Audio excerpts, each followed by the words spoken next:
Halo guys, perkenalkan nama saya Ricky Johannes Sitindak dan teman saya Hari Pratama Lairihi.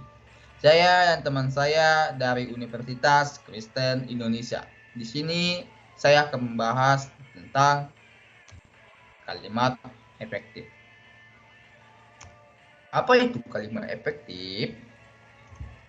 Kalimat yang disusun dengan padat, jelas, lengkap agar mudah dipahami. Syarat-syarat kalimat efektif. Yang pertama, sesuai EYD.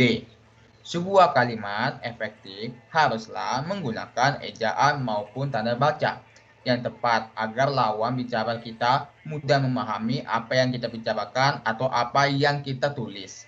Yang kedua, sistematis. Sebuah kalimat yang paling sederhana adalah memiliki susunan subjek dan objek. Dalam suatu susunan kalimat dan ditambahkan objek hingga keterangan. Sebisa mungkin menggunakan efektif kalimat dan buatlah kalimat yang urutannya tidak membingungkan orang lain. Yang ketiga, tidak boros dan bertele-tele. Jangan sampai kalimat yang kalian buat lalu banyak yang menghambur-hamburkan kata dan terkesan bertele-tele supaya orang mudah mengerti apa yang kamu ucapkan. Yang keempat, tidak ambigu. Di dalam KBBI, ambigu artinya bermakna ganda atau bermakna lebih dari satu, sehingga menimbulkan keracuan atau motivasi. Jika ingin kalimat tidak ambigu, maka kita harus memiliki kata tanda baca dan intonasi dengan cara tepat dan atau benar. Kalau tadi kita sudah membahas syarat-syarat kalimat efektif. Yang kedua, kita akan membahas ciri-ciri kalimat efektif. Kalau yang pertama, kesepadanan struktur. Yang harus perhatikan adalah kelengkapan struktur dan penggunaannya. Inilah yang dimaksud dengan kesepadanan struktur. Ada beberapa hal yang mencakup ciri-ciri kalimat efektif. Yang pertama, minimal ada subjek dan predikat. Yang kedua, jangan ada preposisi depan subjek. Contohnya, bagi semua peserta diharapkan hadir tepat waktu.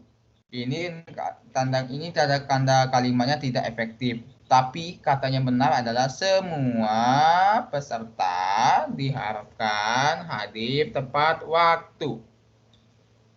Yang ketiga, hati-hati menggunakan konjungsi di depan predikat. Contohnya seperti ini. Dia yang pergi meninggalkan saya. Contoh yang kita lihat salah satu karena di dalam contoh tersebut ada kata yang. Yang ini kata konjungsi.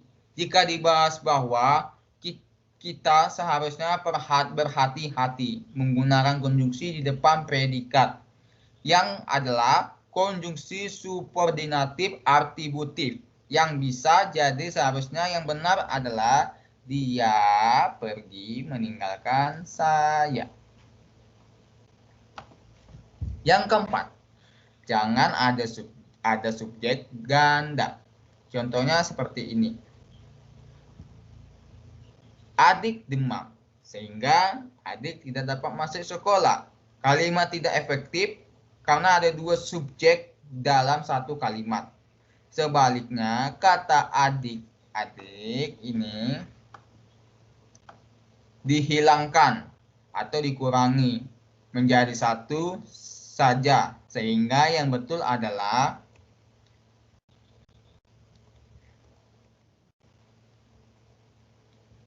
adik demam, tidak dapat masuk sekolah.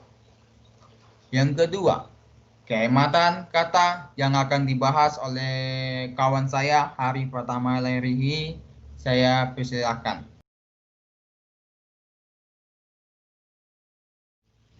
Oke, kita mulai bro. Ya. Yang kedua, kehematan kata.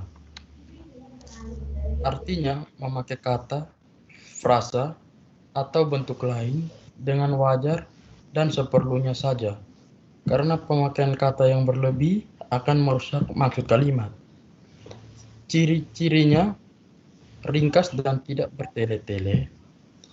Yang kedua, tidak boleh menyusun kata-kata yang bermakna sama. Contohnya, para siswa-siswi sedang mengerjakan soal ujian masuk perguruan tinggi.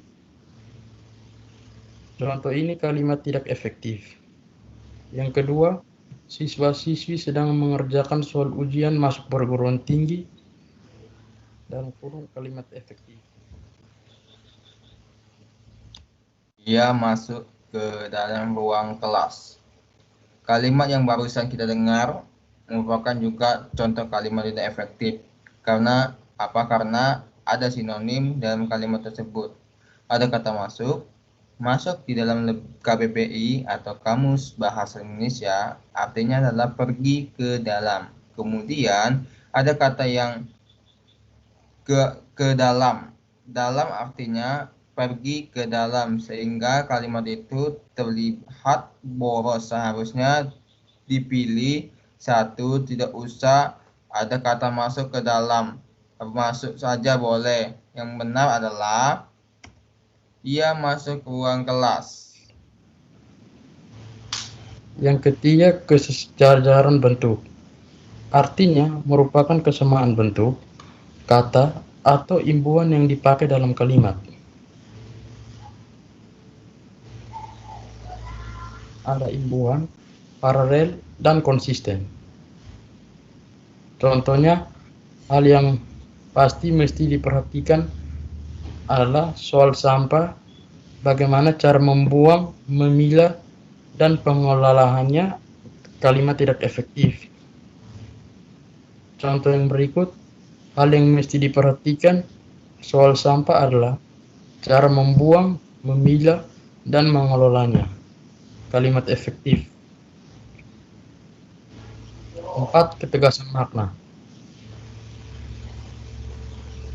Ketegasan makna yaitu perlakuan, penekanan, atau penonjolan kepada sebuah ide pokok dari suatu kalimat. Contohnya, kamu sapulah lantai rumah agar bersih. Kalimat tidak efektif. Contoh yang berikut, sapulah lantai rumahmu agar bersih. Kalimat efektif. Yang berikut, kelogisan kalimat. Kelogisan kalimat mengandung makna yang bisa diterima akal sehat. Contohnya, yang pertama, kepada Bapak Kepala Sekolah, waktu dan tempat kami persilakan. Tidak efektif. Contoh yang berikut, Bapak Kepala Sekolah dipersilakan menyampaikan pidatonya sekarang. Kalimat efektif.